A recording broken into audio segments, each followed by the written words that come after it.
On ne pense pas du tout évidemment à que deviennent nos données suite à notre décès. Les familles se retrouvent devant le fait accompli généralement au bout du premier anniversaire parce que tous les rappels sur les réseaux sociaux, à souhaiter bon anniversaire, etc., etc.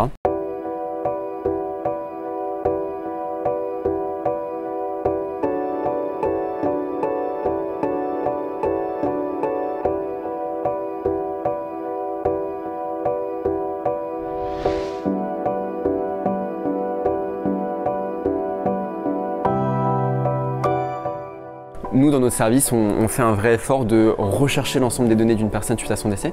Parce que quand on commençait à accompagner les familles, elles nous donnaient un compte Facebook, un compte Instagram, mais ça s'arrêtait là. Et nous, on savait pertinemment que on crée tout un tas de comptes au fil de notre vie. D'ailleurs, il y a une étude qui montre qu'on a un Français en moyenne plus de 300 comptes sur Internet.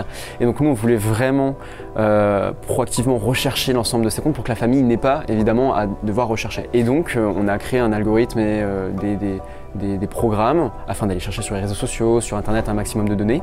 Et en fonction des comptes qu'on trouve ou pas, la famille peut soit décider de conserver le compte, de le supprimer, de le transformer en compte de commémoration. Et ensuite, on réalise toutes les démarches à sa place. Dans certains cas, c'est un mail à envoyer. Dans d'autres cas, c'est un coup de fil à passer pour Apple, par exemple.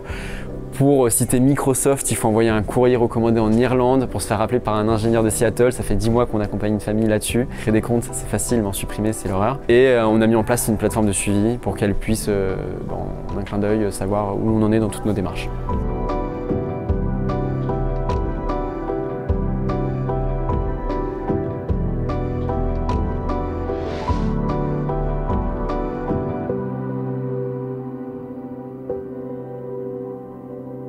J'ai connu cette société par l'intermédiaire des Pompes Funèbres de France qui nous ont proposé le service quand on a fait les démarches pour la cérémonie.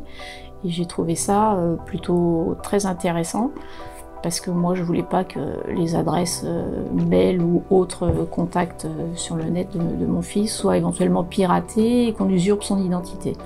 On ne s'est pas posé de questions, pour nous il fallait tout supprimer. Pour nous, c'est pas notre métier. Voilà, l'informatique, bon, on a des connaissances, mais malgré tout, on est quand même limité. C'est très technique.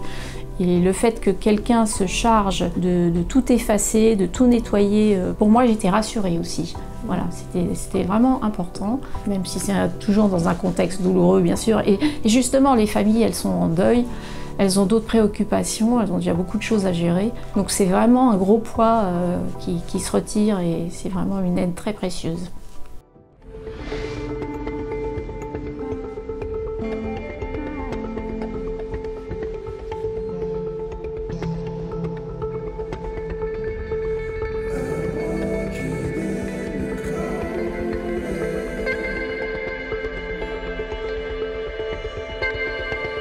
C'est un atout d'être jeune pour porter ce projet parce que on connaît très bien le problème, on est en tant que jeune super utilisateur et hyper connecté. Il y a beaucoup de gens qui nous ont dit mais qu'est-ce que vous faites finalement, enfin, genre, vous êtes 4 jeunes, vous entreprenez dans la mort, c'est pas...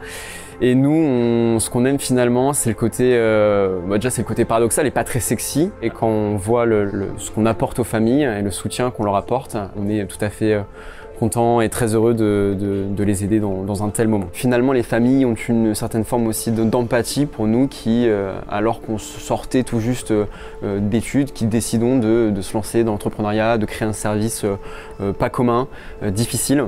Et puis finalement, on est totalement séparé de cette image peut-être des grandes pompes funèbres ou des conseillers funéraires qui font ça un peu à la chaîne et qui ont tout à fait cette notion de business, d'industrialisation, alors que nous, on n'est pas du tout dans ce genre de démarche, on accompagne personnellement chacune de nos familles. Alors au début, ça fait très bizarre.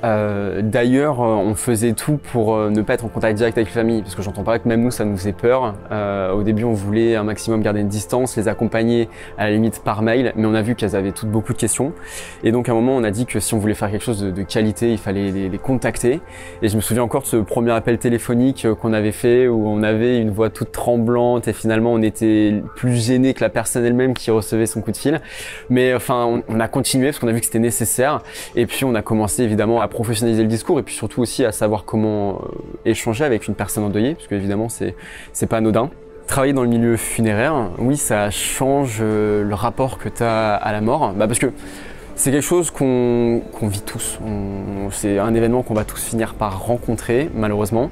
Tant qu'on ne l'a pas rencontré, dès que ça arrive, c'est vraiment le sort qui s'acharne et c'est très difficile, etc. Ça permet de relativiser, de dire que ça arrive à tout le monde et ça donne envie finalement de profiter de la vie à chaque instant et puis profiter de ses proches parce que ça montre à quel point c'est précieux.